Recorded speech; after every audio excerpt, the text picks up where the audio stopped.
श्री सुखदेव जी भगवान श्री कृष्ण के नित्य धाम में परकर पार्षदों के साथ श्री किशोरी जी के लीला शुक के रूप में रहते हैं। श्री श्यामा श्याम जब भक्तों और रसिकों के ऊपर कृपा कर अपनी दिव्य लीलाओं के विस्तार के लिए ब्रज प्रदेश में आविर्भूत हुए, तो शुक भी उस दिव्य लोक से उड़कर भगवान शंकर के लोक में पहुंचे। वहां भगवान शंकर हिमाद्री कन्या श्री पार्वती जी को नंद नंदन की वह रहस्यमय गाथा सुना रहे थे, जिसका श्रवण मात्र ही प्राणी को अमृत प्रदान करने वाला है। श्री शुक भी एक उत्तुंग शिखर की गोद में बैठकर उस अमर कथा को सुन रहे थे। सुनते सुनते पार्वती उस माधुर्य में इतनी आत्मलीन हो गई कि हुंकृति का भी विस्मरण हो गया। श्री शुक ने सोचा कि अगर हूं की आवाज बंद हो गई तो शंकर भगवान समझेंगे कि पार्वती सो गई और फिर उनकी ये अमर कथा भी विराम मिलेगी। ये सोचकर वे पार्वती के स्थान पर हुंकृति देते रहे और भगवान शंकर अपनी कथा कहते गए। कुछ समय बाद भगवान शंकर को जब यह ज्ञात हुआ तो वे अपना त्रिशूल लेकर उन्हें मारने के लिए दौड़े, क्योंकि सामान्य पक्षी उस कथा के अधिकारी नहीं हैं। परंतु श्री शुक शीघ्र ही कैलाश की सीमा से बाहर व्यास आश्रम में आकर मुख द्वारा उनके पत्नी के उदर में प्रवेश कर गए और वे अमर कथा तथा दिव्य ज्ञान उनके हृदय में ज्यों के त्यों बने रहे।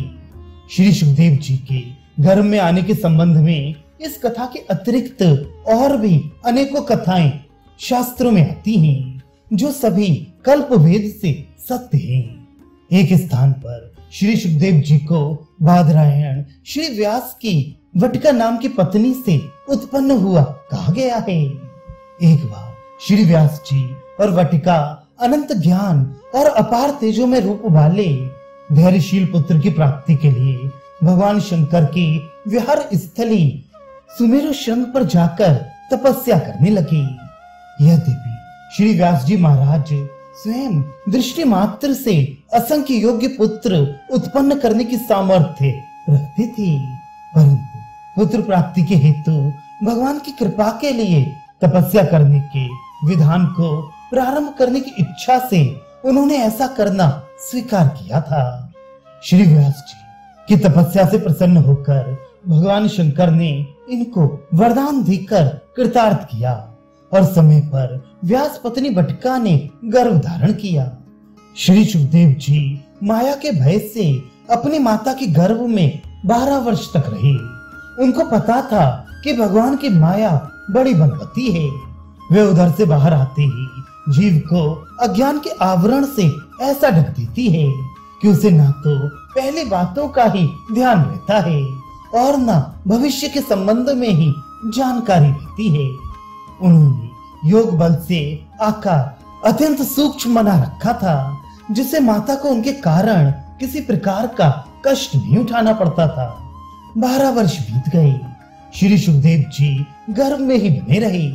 उनसे भगवान व्यास और अन्य ऋषि मुनियों ने गर्भ से बाहर आने के लिए आग्रह किया, किंतु उन्होंने यही कहा, ये जीव जब तक गर्भ में रहता है उसका ज्ञान प्रकाशित रहता है, उसे संसार की असारता का ध्यान रहता है, भगवान में उसकी भक्ति रहती है और विषयों के प्रति उसका वैराग्य रहता है, किंतु इस माया में संसार में आते ही उसका ज्ञान अज्ञान में बदल जाता है।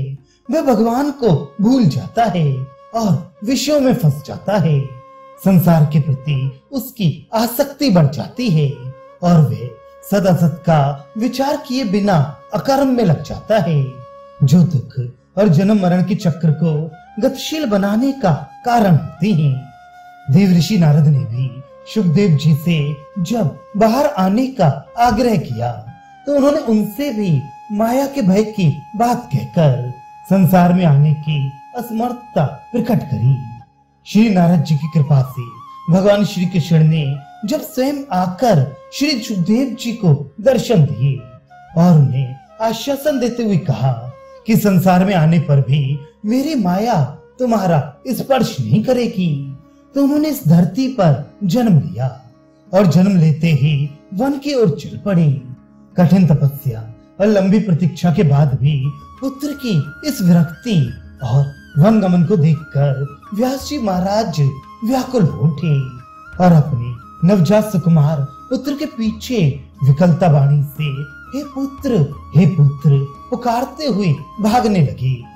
श्री सुखदेव जी की समदर्शिता और उनकी अखंड एकात्मकता से प्रेरित होकर वृक्ष पुत्र प्रेम में विफल उन व्यास जी के पुकारने पर मैं शुक हूँ ऐसा कहने लगा।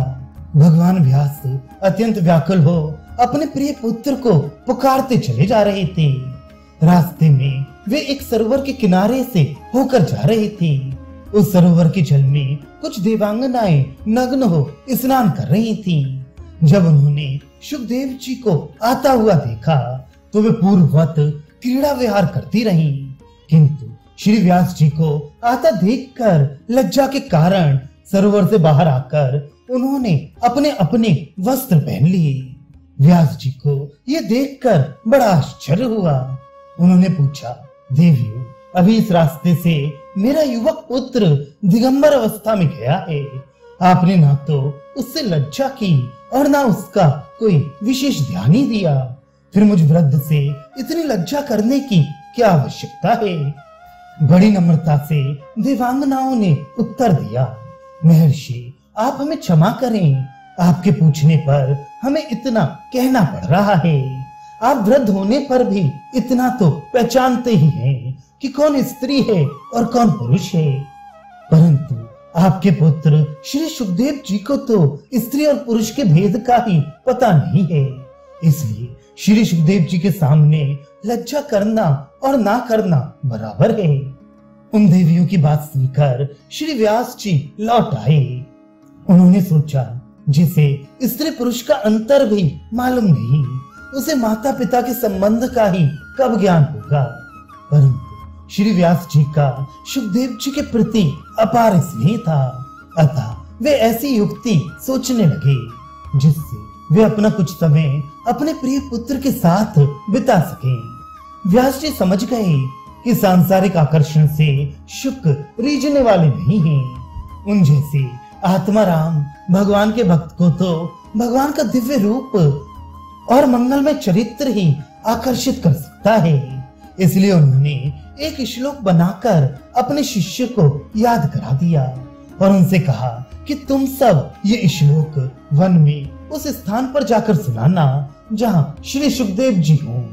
ब्रह्मचारी जब समधा और कुशा लेने जंगल में गए तो श्री सुखदेव जी को देखकर उन्होंने वह श्लोक बड़े प्रेम से गाया।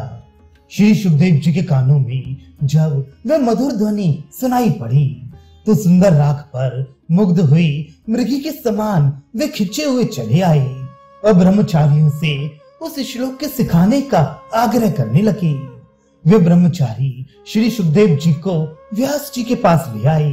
व्यास जी ने न केवल उन्हें वही एक श्लोक सिखाया, अपितु संपूर्ण श्रीमद् भागवत का प्रेम पूर्वक अध्ययन कराया। श्री सुखदेव जी निर्विकार और समदर्शी महापुरुष थे। एक बार अपने गुरुदेव तथा पिता श्री व्यास जी महाराज की आज्ञा से ये मिथिला गए। वहां जाकर जब राजमहल में प्रवेश करने लगे तो द्वारपाल ने इनको रोक दिया। उसे आशा थी कि श्री सुखदेव जी रोके जाने के कारण नाराज होंगे, परंतु वे निर्विकार शांत चित्त महल के द्वार पर धूप में ही खड़े हो गए। उनको ना तो मार्ग के थकावट का ज्ञान था और न द्वारपाल द्वारा किए अपमान का। थोड़ी देर के उपरांत दूसरा द्वार रक्षक उनके पास आया और बड़े प्रेम भाव तथा सम्मान के साथ उनको राजमहल के एक कक्ष में ले गया। वहां उनकी विधि विधान एवं श्रद्धा के साथ पूजा की गई। लोगों को अनुमान था कि अब श्री सुखदेव जी के शांत और गंभीर मुख पर आनंद और उल्लास की रेखा दौड़ पड़ेगी, परंतु वहां जाकर भी सुखदेव जी अपने हृदय की उस अनंत माधुरी में डूबे रहे और आकृति से कोई विशेष प्रकार का भाव स्पष्ट नहीं हुआ। इसके बाद उनको अंतःपुर के प्रमोदवन में ले जाया गया, जहां अनेकों सुंदरी वरांगनाएं उनकी सेवा के लिए तत्पर थीं। नाच रंग के प्रदर्शन और हाव भाव की चेष्टाओं से भी श्री सुखदेव जी पर कोई प्रभाव नहीं पड़ा। इन विलासमयी भावनाओं के विकार से सर्वथा विरक्त वे भगवान के चिंतन में लगे रहे। इसके बाद श्री सुखदेव जी को वे वरांगनाएं बगीचे की सैर कराने के लिए ले गईं। वहां भी उनके हाव भाव और विलासमयी चेष्टाओं का प्रभाव श्री सुखदेव जी के विशुद्ध मानस का स्पर्श न कर सका। उन्हें इंद्रासन के समान सुंदर रत्न खचित सिंहासन पर बिठाया गया, पर वहां वे कुशासन के समान भगवान की अचिंत रूप माधुरी में निमग्न हो ध्यानस्थ हो गए। अपने चारों ओर व्याप्त रूप राशि को देखकर ना तो उनके अंतःकरण में आनंद की सिहरनी हुई और ना क्रोध का आविर्भाव ही। राजा जनक भी अपने मंत्री तथा पुरोहितों को साथ लेकर श्री सुखदेव जी के दर्शन करने आए। वे उन्हें महलों के अंदर ले गए और सम्मान पूर्वक उनकी पूजा की। श्री जनक जी से उन्होंने अध्यात्म विद्या का उपदेश ग्रहण किया। यद्यपि वे जन्म से ही परम ज्ञानी विरक्त उन्मत्त के भांति अपने आप में आनंद मग्न तथा हृदय में चिदानंद स्वरूप की झांकी का दर्शन करने वाले हैं। जब राजा परीक्षित ऋषि कुमारों के श्राप की सूचना प्राप्त कर अपने ज्येष्ठ पुत्र जन्मेजय को राज्याभिषिक्त करके गंगा के किनारे पर अनशन कर रहे थे और बहुत से ऋषि मुनि उन पर कृपा करने के लिए गंगा की तीर भूमि पर जाकर उन्हें सदुपदेशों द्वारा सांत्वना प्रदान कर रहे थे, उसी समय श्री सुखदेव जी भी विक्षिप्तों के समान हृदयानंद में डूबे हुए वहां पधारे। आपके आते ही सभी ऋषि उठ खड़े हुए। परीक्षित के द्वारा उच्चासन देकर उनकी विधिवत पूजा की गई। उसी स्थान पर उन्होंने परीक्षित के आग्रह पर उन्हें 7 दिन में पूरी श्रीमद् भागवत की कथा का उपदेश किया और अनेक शंकाओं का समाधान कर परम पवित्र भागवत मार्ग को प्रशस्त बनाया।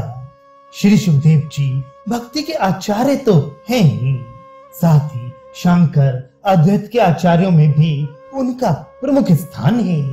आप नंद नंदन श्री कृष्ण के समान ही सदा किशोर अवस्था में रहकर हृदय में निरंतर श्री विजेंद्र नंदन का स्मरण करते रहते हैं।